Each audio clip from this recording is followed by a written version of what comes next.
죽었다가 다시 살아난 일은 인류 역사상 전무후무한 일입니다. 정말 사람이 죽었다 사는 것은 정말 기적 중의 기적이에요. 그건 참 보통 사람들에게서는 이해가 안 되고 용납이 안 되는 그런 어마어마한 큰 사건이죠.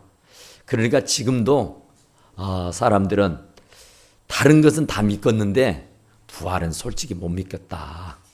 다른 것은 다 믿겠는데 부활은 도저히 믿을 수가 없다. 이렇게 얘기하는 사람들을 왕왕 보게 됩니다. 그러니까 이 부활, 정말로 중요한 부활이죠. 너무나도 중요한 말씀인데 이 부활을 왜 못 믿을까 하는 것이죠.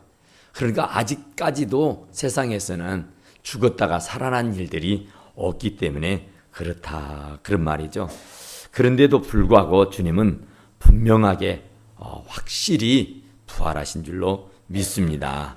그러니까 그 부활의 주님을 우리는 마음껏 찬양해야 되고 그 부활의 주님을 마음껏 높여드려야 하는 줄로 믿습니다. 그러니까 세상 사람들은 예수님의 부활을 도무지 못 믿겠다, 믿을 수 없다 이렇게 얘기를 합니다. 그러면서 그들이 하는 말들은 거짓말이라고 말합니다. 예수님은 죽지 않았다는 얘기예요. 아니 죽었는지는 모르지만은 부활하지 않았다 그렇게 말해요. 그러면서 그들이 말하는 것은 신화다. 그러니까 모든 인류의 역사 속에는 신화가 있습니다. 곰이 사람이 됐다. 이것도 신화잖아요. 이건 허무맹랑한 거짓말입니다.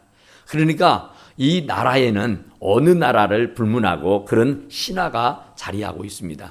그런데 바로 예수님의 부활도 역시 사람들이 지어내고 꾸며낸 신화에 불과하다 이렇게 말하는 사람들이 있다 그런 얘기예요. 그런데 그 신화라고 하는 것은 우리나라의 신화도 우리는 안 믿습니다. 그런데 다른 나라의 사람들이 그 신화를 사실로 받아들이겠느냐? 아니죠. 그런데 오늘 예수 그리스도의 부활이라고 하는 이 사건은 2000년이 흐른 역사에 지금도 역시 그 부활을 믿고 신뢰합니다.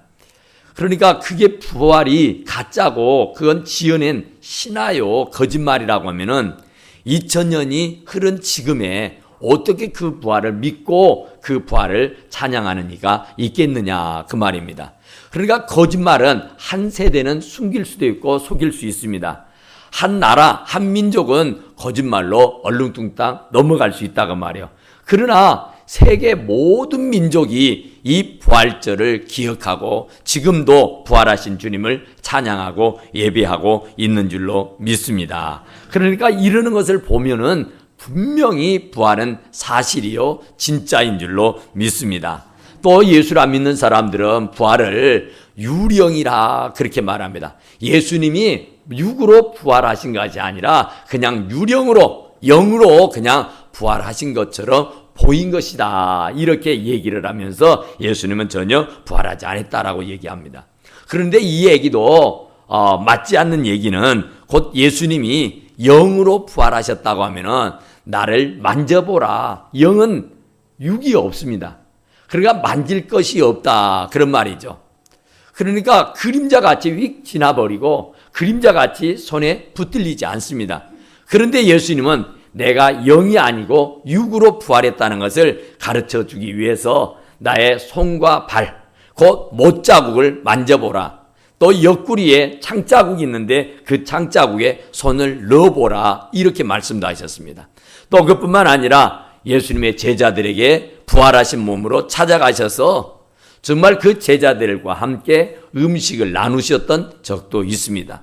너희들이 먹을 것이 있느냐? 그래서 물고기를 잡았더 그 물고기를 구워서 같이 나눠 먹었다. 그런 말씀도 있는 것을 보면은 영이라고 하면은 음식을 섭취할 수가 없지만 주님은 영으로 부활하신 것이 아니라 엄연히 육으로 부활하셨다는 것을 말씀해 주고 있다. 그 말이에요.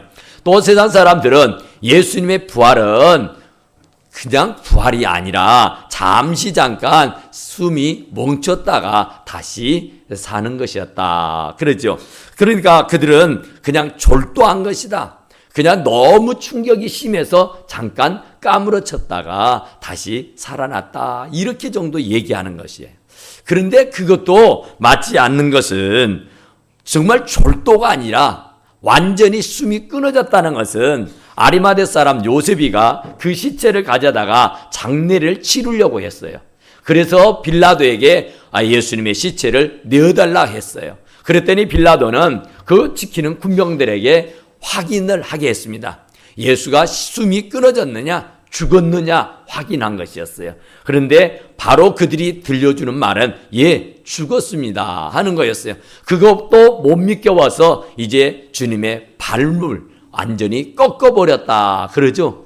그러니까 죽어버렸으니까 그 발목을 꺾어버려도 아무런 반응을 하지 않았던 것을 보게 되면 그는 잠깐 졸도한 것이 아니고 잠깐 까무라친 것이 아니라 완전히 숨을 끊어져 죽어버렸다 그런 말입니다.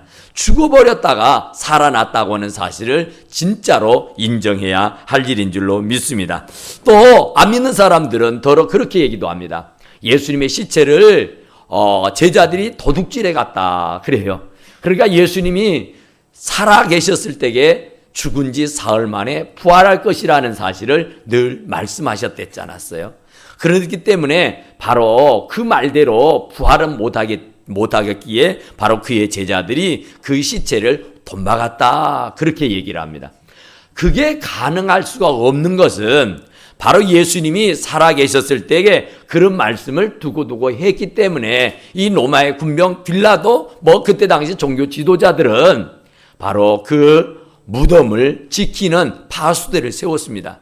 그것도 4사람씩 4조였다고 그래요. 4, 4, 16 16사람이 한 무덤을 지키고 있었다 그런 얘기예요. 그리고 그 돌문을 인을 쳐가지고 누구도 열고 닫을 수 없도록 만들어 놓았다 그 말입니다. 그러니까 도대체 예수님의 제자들이 무슨 능력이 있어서 그 군병들과 싸워 이겨서 그 무덤에 있는 예수를 탈취해 갈 수 있겠느냐. 그것도 말이 되지 않는다 그런 얘기입니다. 전혀 있을 수 없는 일이다 그런 말이에요. 그러니까 이런저런 일들로 예수님을 안 믿는 사람, 곧 부활을 믿지 않는 사람들은 이런저런 핑계로 예수님이 부활하지 않았다고 말하지만 그건 절대 아니다 그런 말입니다. 예수님은 부활하신 줄로 믿습니다. 우리 옆에 분들하고 다시 한번 얘기해 봅시다. 예수님 부활하셨습니다. 정말 예수님이 부활하신 줄로 믿습니다. 그러니까 예수님의 부활이 없다면 우리는 천하에 없는 불쌍한 사람이 돼요. 예수님의 부활이 없다면 이렇게 없는 시간 쪼개서 주님 앞에 나와야 할 이유가 없고요. 정말 예수님의 부활이 없다면요, 이 피곤한 몸을 이끌고 주 앞에 나와서 엎드려 예배드려야 할 이유가 없다는 얘기입니다. 반드시 주님의 부활이 있기 때문에 우리는 오늘도 이 시간 엎드려 주님 앞에 예배하게 되는 줄로 믿습니다. 그런데 오늘 이 본문의 말씀에 보니까 예수님의 부활을 말입니다. 예수님의 부활을 제일 먼저 만났던 사람들이 이 마리아, 막달라 마리아, 또 다른 마리아가 예수님을 만난 것이죠. 그런데 예수님을 만나게 된 것은 본의 아니게 정말 그들이 예수님의 시체에 향유를 발라드리기 위해서 향품을 가지고 가던 중에 그 무덤문을 어떻게 열 수 있을까? 연약한 여인들이 어떻게 무겁디 무더운 돌문을 열 수 있겠느냐 하며 걱정이 태산이었습니다. 그래도 어쩌겠느냐? 예수님의 시체가 썩어져 가고 있는데 그 시체에 향품이라도 발라드려야지 하는 일념 하나로 그 여인들이 그 예수님의 무덤을 찾아가게 된 것입니다. 그러면서 또 걱정되는 것이 무덤에 가기는 가지만은 예수님이 십자가에 달려 죽은 것은 바로 로마의 정말 미움을 받고 종교 지도자들의 그 시기에 발동되어 죽게 됐는데 우리도 예수님을 믿는다는 이유로 혹이라도 우리가 어려움을 당하면 어찌 될까 하는 그런 두려움과 그런 걱정과 염려가 있기도 했습니다. 그러나 예수님을 사랑하는 마음이 그보다 더 훨씬 크고 엄청나기에 그분들은요 주저하지 아니하고 예수님의 무덤에 달려가게 된 줄로 믿습니다. 그러니까 예수님의 제자들이 참 있었지만은 그 예수님의 제자들은 다 예수님을 버리고 이리저리 다 도망가 버리고 말았지만 이 여인들은 그 예수님이 묻힌 이 무덤에까지 찾아가서 그 무덤에 열고 들어가 향유를 발라드리려고 했었다. 그런 얘기죠. 무거운 마음으로 걱정스러운 마음으로 무덤을 찾아갔는데 무덤 앞에 도착해 보니 지진이 일어납니다. 그러면서 하늘로부터 천사가 내려와요. 그러면서 그 파수꾼들이 지키고 있다가 그 천사를 보고 오금이 절려서 죽은 송장처럼 파르르 떨고 있었다. 그러죠. 그러니까 어마어마한 일이 일어나게 된 것이다. 그런 말이에요. 그래서 이 여인들은요, 그 이제 무덤 문이 활짝 열려 있는 것을 보고는 무덤을 향해 질주했습니다. 들어가 보니 바로 천사가 하시는 말씀을 들려주는 겁니다. 그 천사가 들려주는 말은 무서워하지 말라 하는 말씀을 하시는 거예요. 그러니까 이 천사는 주님께서 그런 말씀을 했어요. 히브리서 1장 14절에 보면 따라서 해볼까요? 모든 천사들은 섬기는 영으로서 구원받을 상속자들을 위하여 섬기라고 보내심이 아니냐. 예. 이 천사들은, 모든 천군 천사들은 하나님의 백성들을 섬기라고 하나님께서 보낸 사람, 보낸 종들인 줄로 믿습니다. 그러니까 이 천사들은 이 예수님을 처음부터서 지키시고 돌봐주신 거예요. 그건 어떻게 알 수 있느냐면 마리아가 성령으로 잉태했다 그래요.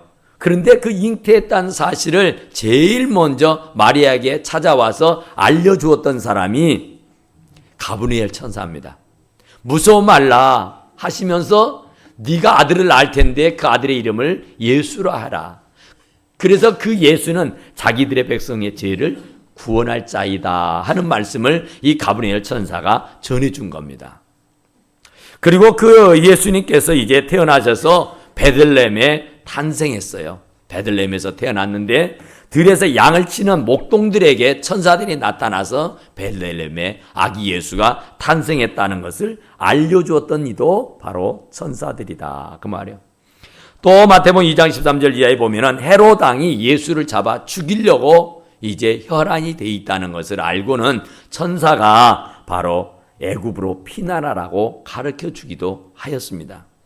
또 이제 애굽으로 피난해 있던 예수님의 가족들을 다시 이스라엘로 되돌아오도록 하신 이도 바로 천사들이었다. 그 말입니다. 그러니까 천사가 일러 주어서 애굽으로 피난했고 애굽에 피난하고 있다가 천사가 일러 주어서 바로 이스라엘 베들레헴으로 돌아오게 되었더라. 그런 얘기예요.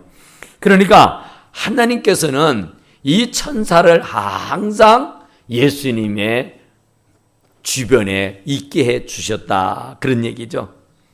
그래서 이제 예수님께서 공생애를 시작하면서 광야에서 40일을 금식하고 기도하여요. 그런데 이 마귀가 3번씩이나 시험을 하잖아. 돌을 떡이 되게 해서 먹어라. 높은 데 데리고 와서 뛰어내리라. 내게 절을 해라. 하는 등등으로 시험을 하는데 다 하나님의 말씀으로 이긴 줄로 믿습니다. 그럴 때에 바로 그날도 역시 천사가 와서 수종 들더라 하는 말씀을 합니다. 그러니까 천사가 항상 예수님의 주변에 있었다. 그런 얘기죠. 또 겟세마네 동산에서 기도하실 때 땀이 핏방울 같이 되었다. 그래요. 하실 수만 있으면 이 잔을 제게서 지나가게 하옵소서 하면서 생명을 걸고 기도할 때도 사자가 하늘로부터 예수께 나타나 힘을 돕더라. 그런 말씀을 하셨습니다.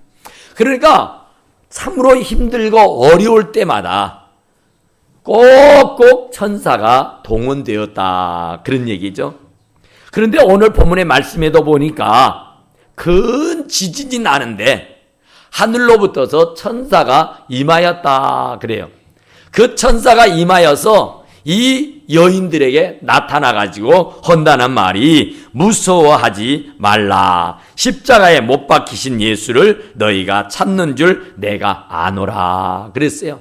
그러니까 이 천사가 안다는 얘기고요. 이 천사가 지금 내 심령이, 내 마음이, 내가 지금 어떤 상태인지를 벌써 알고 있다. 그러죠. 그러니까 이 여인들은요, 정말 두려움에 휩싸여 있습니다. 예수님의 제자들 많은 사람들이 있었지만 그들은 다 무섭고 두려워서 예수님을 팽개치고 다 도망가 버리고 말았지 않았어요? 그런데 이 여인들은 예수님의 시체에 향품을 발라드리려고 그 예수님의 시체에 있는 그 무덤을 찾아가니 이제 어쩌겠어요? 호랑이 굴로 들어가는 마음과 같지 않겠습니까? 그러니 얼마나 두렵고 떨리겠냔 말입니다. 그런데 그 천사가 일러주는 말씀은 첫째가 무서워하지 말라 하는 말씀인 줄로 믿습니다. 사실은 지금 발이 떨어지질 않아요. 사실은 어찌 될까 두렵고 걱정스러워요. 예수님의 시체에 향품을 발라드린다고 향유를 가지고 가기는 하지만은 향유는 발라드리기커녕 자기들의 혹이라도 어찌 될까 하는 염려와 걱정이 앞서게 돼 있더라. 그런 말이에요. 그런데 이 천사가 나타나서 하는 말이 무서워하지 말라 그 말이에요. 그러니까 천사는 우리가 아까 히브리서 1장 14절에 있는 말씀처럼 이 천사들은 섬기는 영이라 그랬어요. 나를 섬기는 영입니다. 나를 보호하는 영입니다. 나와 함께하는 영인 줄로 믿습니다. 그러니까 지금 여인들이 어떤 형국인지 어떤 처지고 어떤 형편이고 어떤 마음인지를 벌써 아시고 있었다라 그런 말이에요. 그래서 무서워하지 말라 그런 겁니다.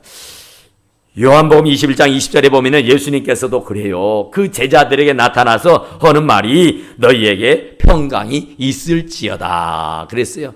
그러니까 두려워 떨고 있는 사람들, 정말 예수님이 죽어버리고 이제 벌벌벌벌 우리가 혹 어찌 될까 염려가 돼서 벌벌벌벌 발을 동동 구리며 두려워 떨고 있는 그 제자들에게 예수님이 찾아와서 하는 말씀이 너희에게 평강이 있을지어라 이렇게 말씀해 주시는 줄로 믿습니다. 또 요한복음 14장 27절에 보니까 너희는 마음에 근심하지도 말고 두려워하지도 말라 그랬습니다. 절대로 두려워하는 것은, 걱정하는 것은, 염려하는 것은 믿음의 사람으로서 할 일이 아닌 줄로 믿습니다.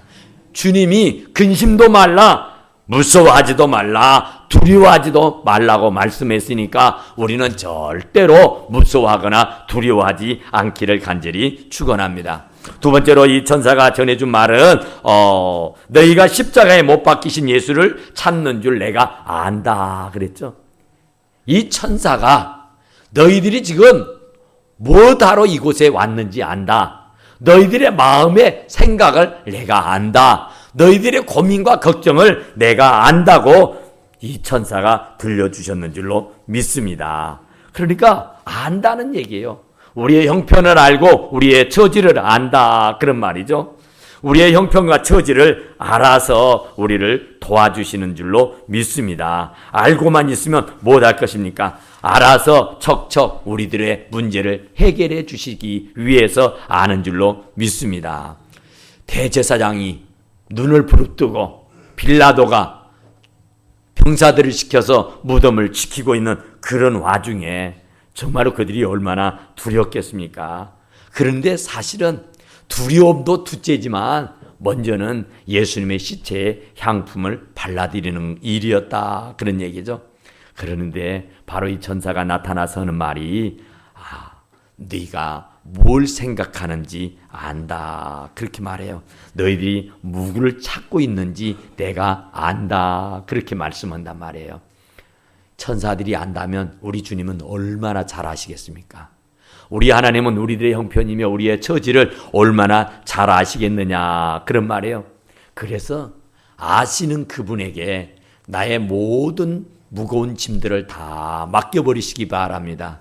수고하고 무거운 짐진 자들아 다 내게로 오라. 내가 너희를 쉬게 하리라 말씀하신 줄로 믿습니다. 그래서 베드로전서 5장 7절에는 너희 염려를 다 주께 맡겨버려라 그래요.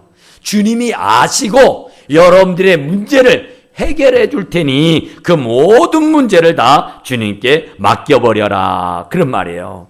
그러니까 하나님은 아십니다. 마태복음 6장 31절 32절에 보니까 그러므로 염려하여 이르기를 무엇을 먹을까 무엇을 마실까 무엇을 입을까 하지 말라. 이는 다 이방인들이 구하는 것이라. 너희 하늘 아버지께서 이 모든 것이 너희에게 있어야 할 줄을 아시느니라 그랬어요. 무엇을 먹을까 무엇을 마실까 무엇을 입을까 염려하지 말아라. 이 모든 것이 너희들에게 있어야 할 것을 아신다고 말씀하신 줄로 믿습니다. 전능하신 하나님이 아시면 얼마나 좋아요. 그 아셨다는 얘기는 문제가 해결될 수 있다는 말씀인 줄로 믿습니다. 그러니까 주님이 아시고 내 마음을 아시고 내 형편을 아시고 내 처지를 아시고 하나님께서 우리를 도와주시는 줄로 믿으시기 바랍니다. 그러니까 오늘 이 천사가 이 여인들을 아셨다 그런 것처럼 하나님께서도 저와 여러분들을 잘 나보다도 더 잘 알고 계시는 줄로 믿습니다. 내가 미처 알지 못하는 일까지라도 우리 하나님은 아시고 우리들의 문제를 해결해 주실 수 있는 분인 줄로 믿습니다. 세 번째로 천사가 하는 말이 그가 여기 계시지 않고 하시던 말씀대로 살아나셨다 하셨습니다. 그러니까 여가 계시지 않고 살아났다는 겁니다. 그분이 지금 무덤에 계시지 않고 살아나셨다고 말씀을 하고 계신다 그 말이요. 그 얘기는 어찌하여 살았는데 죽은 자 가운데서 찾으려 하느냐 그런 얘기요. 너희가 어찌하여 산 자를 죽은 자 가운데서 찾느냐 하고 물으시는 거란 말입니다. 그러니까 주님은 살아나셨습니다. 주님은 살아 계십니다. 그러니까 죽은 자 가운데 찾아서는 안 되고 무덤에 찾아가서 그분을 찾으려고 해서는 아니 되는 것이다 그런 말입니다. 가톨릭에서 가장 문제가 뭐냐면은 우리는 여기 십자가가 있지만은 그 십자가에는 예수가 달려있지 않습니다. 그런데 가톨릭은 지금도 십자가에다가 예수를 달아놓고 그 예수를 추앙하고 있습니다. 예수님은 십자가에 달려있지 않아요. 예수님은 살아나셨습니다. 예수님은 무덤에 없습니다. 예수님은 부활하셨습니다. 예수님은 지금 이 자리에 우리와 함께하고 계시는 줄로 믿습니다. 살아나셨습니다. 그분은 부활하셨습니다. 그러니 지금 이 자리에 계시는 줄로 믿으시기 바랍니다.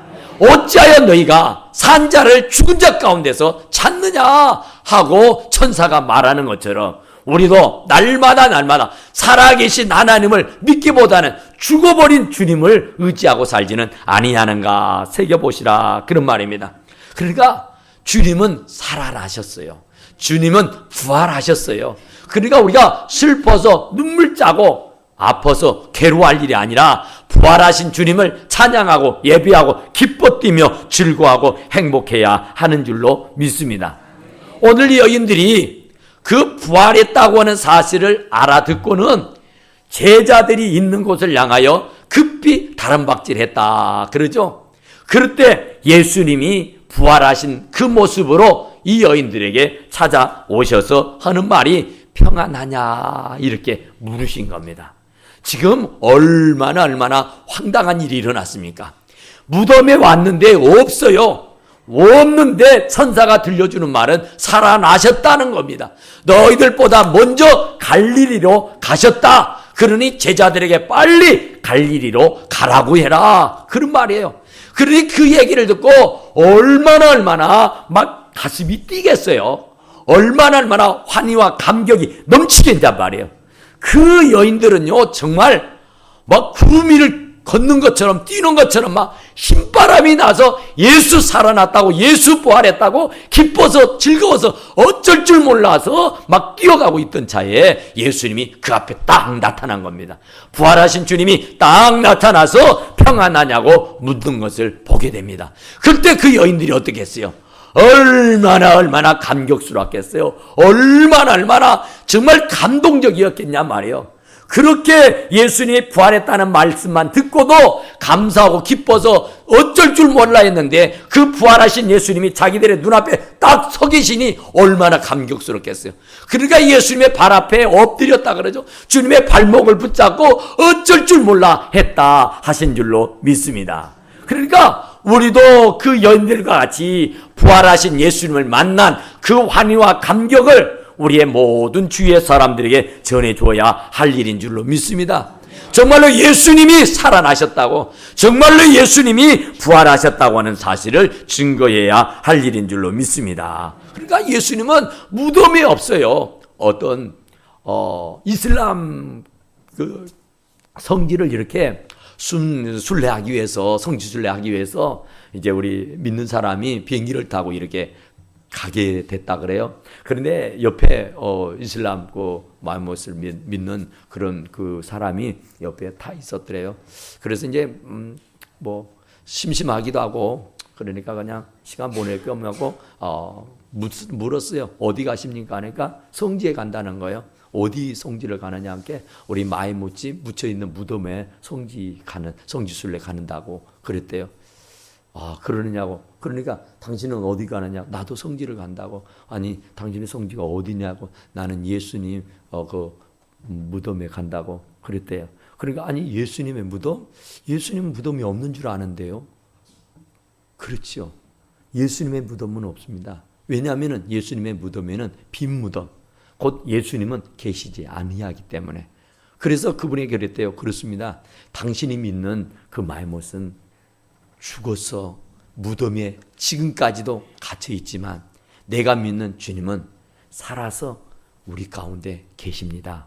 그러니까 당신이 믿는 마이못과 내가 믿는 하나님, 내가 믿는 주님과는 이렇게 현격한 차이가 있는 것입니다 하고 얘기를 했대요.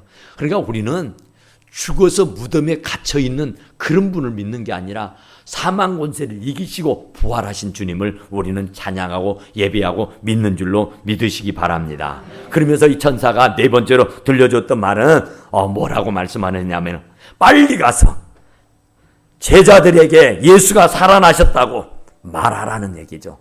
그리고 너희보다 먼저 갈릴리로 가리라 하는 말씀을 전해주라는 거예요. 그러니까 예수님이 살아났어요. 예수님이 갈릴리 가셨답니다. 예수님이 갈릴리에서 보자돼요 하는 말을 전해주라는 거예요. 그러니까 바로 정신없이 그 말씀을 붙들고 이제 달려가게 된 줄로 믿습니다. 왜요? 예수님이 갈릴리에서 보자는 거예요. 부활하신 예수님이 갈릴리로 가셨으니까 빨리 제자들에게 전달해서 갈릴리로 가라고 해라, 그 얘기예요. 도대체 갈릴리가 뭐길래 갈릴리로 가시자고, 갈릴리로 간다고, 갈릴리에서 보자고 했겠냐 그 말입니다. 갈 데도 많을 텐데 왜 한사코 갈릴리냐 말이에요. 그 갈릴리는 예수님이 제자들을 처음 뽑을 때의 장소입니다. 배를 가지고 그물질을 하며 고기 잡던 그 베드로, 안드레, 야고보 이런 사람들은 그냥 매일매일 배를 가지고 바다에 나가서 그물질하고 먹고 사는 사람이었어요. 그런데 그런 사람이 이제 예수님을 만났어요. 예수님 만나서 예수님께서 하는 말이 나를 따라오너라 내가 사람을 낚는 어부가 되게 하리라 하셨어요. 그러니까 그 말씀을 듣고는 할렐루야 아멘하고 배와 그물을 버리고 따라갔습니다. 야고보는 자기의 부모까지도 버리고 예수님을 따라갔다 그래요. 그러니까 정말로 예수님을 만나서 너무 좋아서 자기의 사업을, 자기의 직장을, 자기의 본토와 친척, 아비를 버려버리고 예수님을 따라갔단 말입니다. 순수한 마음으로 아무것도 따지지 않고 생각할 겨를 없이 주님의 말씀에 고지것대로 따라서 주님의 제자가 된 줄로 믿습니다. 그러니까 그 현장에서 다시 만나자는 겁니다. 지금 이 예수님의 제자들은 너무나도 많은 오물이 묻었어요. 처음 예수님을 믿을 때 마음과 같지 않아요. 완전히 퇴색해버리고 완전히 타락해버리고 완전히 죄로 범벅이 돼버렸어요. 그러니까 예수님이 죽는다니까 다 도망가 버린 거예요. 그래서 이제 다시 한번 그들을 불러서 사명감을 고취해서 주님과 나를 위해서, 주님과 주의 나라를 위해서 살 수 있도록 사명감을 고취시키기 위해서 다시 그 현장으로 불러서, 다시 한번 불러서 하나님의 일하도록 하기 위해서인 줄로 믿습니다. 그러니까 갈릴리로 가라고, 갈릴리에서 보자고 하는 것은 다시 한번 너희들에게 사명을 주겠다는 거예요. 그래서 주님 뭐라 그랬어요? 베드로에게, 바요나 시몬아, 네가 나 사랑하느냐? 예. 그러면 내 양을 치라. 바요나 시몬아, 네가 나 사랑하냐? 예. 주님이 더 잘 아십니다. 그럼 내 양을 먹이라는 말하죠. 그러니까 바로 그때의 사명을 다시 주시는 거예요. 정말로 갈릴리 바다 그 푸른 맑고 깨끗한 물에 그동안 세상 나가 살면서 뜨덕뜨덕 붙었던 오물 찌꺼기들을 이 갈릴리의 깨끗한 그 바닷물에 완전히 씻어버리고 깨끗한 마음으로 다시 이제 주님과 복음을 위해서 살라고 사명을 허락해 주시는 줄로 믿습니다. 그를 위해서 갈릴리에서 보자는 겁니다. 오늘 갈릴리가 우리 하남제일교회인 줄로 믿습니다. 여러분들이 갈릴리 하남제일교회에 모여들었으니 이 자리에서 다시 예전에 처음 내가 예수님을 만났을 때 그 믿음을 회복할 수 있기를 간절히 바랍니다. 처음 정말 그 사랑을 다시 회복해서 주님과 복음을 위해서 충성하실 수 있기를 간절히 축원합니다. 기도하십시다.